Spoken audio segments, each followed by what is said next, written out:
narito na naman tayo para sa isang napaka-sweet at nakakakilig na love story nila Kalingap Edu at Ate Viancy. Tulad mo ay aking makilala. Sa pagpapatuloy ng ating love story ay tinuruan ni Kalingap Edu si Viancy sa pagbabike. Dahil hindi pang marunong si Viancy sa pagmamotor, kailangan niya daw munang matuto sa pagbabike. Kaya naman kahit medyo mahirap, ay talagang pinagtiyagaan ni Kalingap Edu na turuan si Ate Viancy. Bukod dito ay talagang pinag-ipunan ni Kalingap Edu ang pagbili ng bike na ito. Hindi ito galing sa ibang sponsors kundi galing talaga sa kanyang sariling bulsa. Kaya naman nakakakilig talaga ang mga ginagawa ni Kalingap Edu para lamang kay Viancy.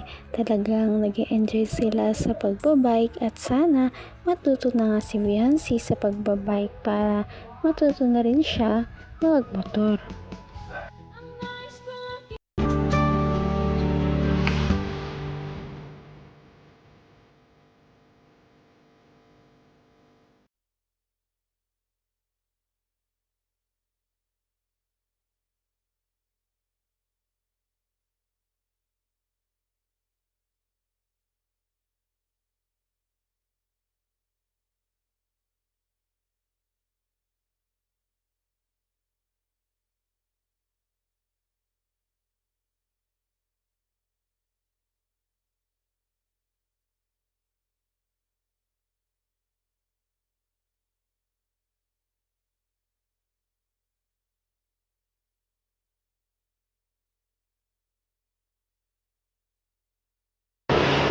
Grabe. Ayos. Kunti na lang. Salamat. Oo. Pagod ako dun. Kamay na kita mahal. Pagkatapos nga nila sa pagbabike ay kitang-kita na grabe talaga ang pawis at pagod ni Kalingap Edu sa pagtutulak kay Viancy. Ngunit sabi naman niya na okay lamang daw mapagod basta para kay Ate Viancy. Grabe talaga ang mga efforts na ginagawa ni Kalingap Edu simula pa nung una para lamang ipakita kay Viancy na gusto niya talaga ito.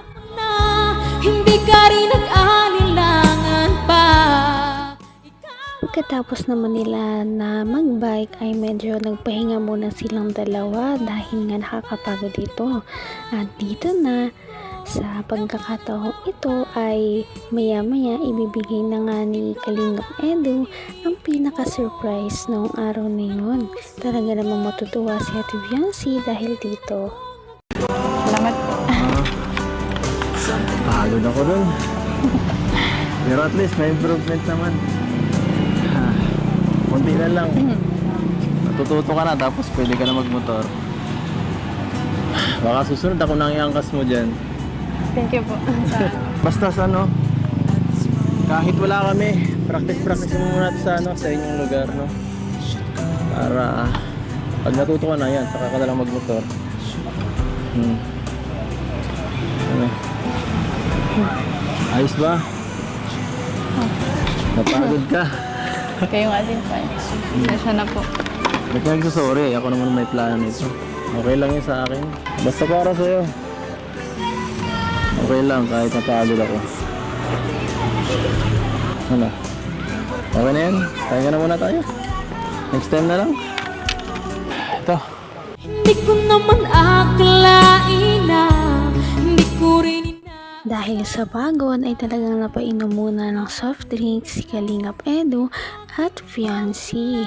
Nag-usap-usap muna sila sa mga bagay-bagay at sabi ni Kalingap Edu na medyo nakakapagod nga daw yon. Sana daw ay nag-enjoy si Ate Viancy na gawin yung mga ganong bagay. Sabi naman ni Ate Viancy na oo naman daw, medyo nakakapagod nga lang, pero nag-enjoy din naman siya sa mga ginawa nilang dalawa noong araw na yun. Ngunit hindi pa nga nagtatapos ang surprise ni Kalingap Edu noong araw na yon dahil pinapikit niya muna si Viancy dahil may ibibigay daw siya na something. Ano kaya ang ibibigay ni Kalingap Edu? Talaga namang napakasweet niya talagang tao at lagi niya na lang sin-surprise si Ate Viancy.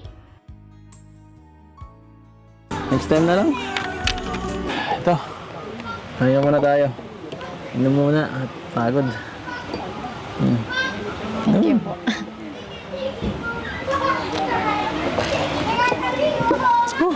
Grabe. Ano? Nagustuhan mo yung surprise ko? Opo. Nakakapagod po na po. Pero nag-enjoy po ako. Huwag mag-alala, hindi lang yan. May isa pa ako surprise. Ito para sa'yo to. Higit ka muna. Surprise to eh. Para mas higit ka. Pray ka. Joke. Grabe talaga ang surprise ni Kalingap Edu dahil pinaabot pala ito ng ibang sponsor sa kanya. Ngunit siya talaga ang pumili ng modelo ng binili niya, kaya naman naging special ito para kay Viancy. Dahil noong piyesta nga, matatandaan natin na ang cellphone ni Viancy ay nalaglag sa balde daw, kaya doon nasira. Kaya nung mga panahong yon ay hindi talaga siya nakapag-chat kay Kalingap Edu dahil wala siyang magamit na cellphone. Kaya naman, ang surprise na ito ang papalit sa cellphone ni Ate Viancy. At ito nga talaga ay naging masaya siya dahil dito. Dahil napakaganda daw ng binigay ni Kalingap Edu.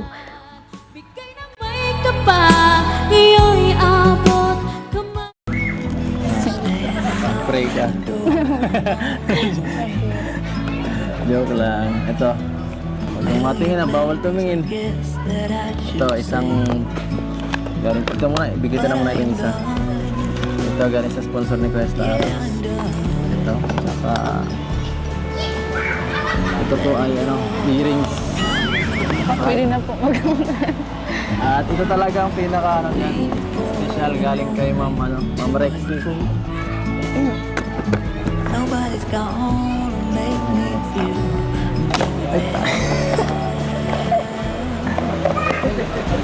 Okay na. Ako ang surprise.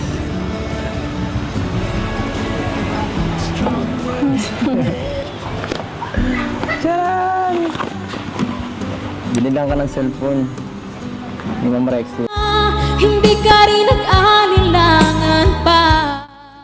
Grabe dahil hindi lamang basta-basta na cellphone ang binili ni Kalingap Edu dahil ito ay isang iPhone. Kaya naman natuwa talaga si Ate Viancy dahil dito, dahil ngayon lamang siya magkakaroon ng ganitong cellphone. At talagang dahil kay Kalingap Edu ay natupad ang mga ganitong bagay para sa kanya. Kaya naman na humiling siya kay Kalingap Edu na baka pwede ay mag-picture daw silang dalawa sa bagong cellphone niya. At ito ang kanilang kauna-unahang picture sa cellphone na yun. Kaya naman kinilig talaga ang mga manonood sa kanilang dalawa. At nakakatuwa talaga ang mga sponsors ni Viancy. Talagang galante at talagang mapagbigay kay Ate Viancy.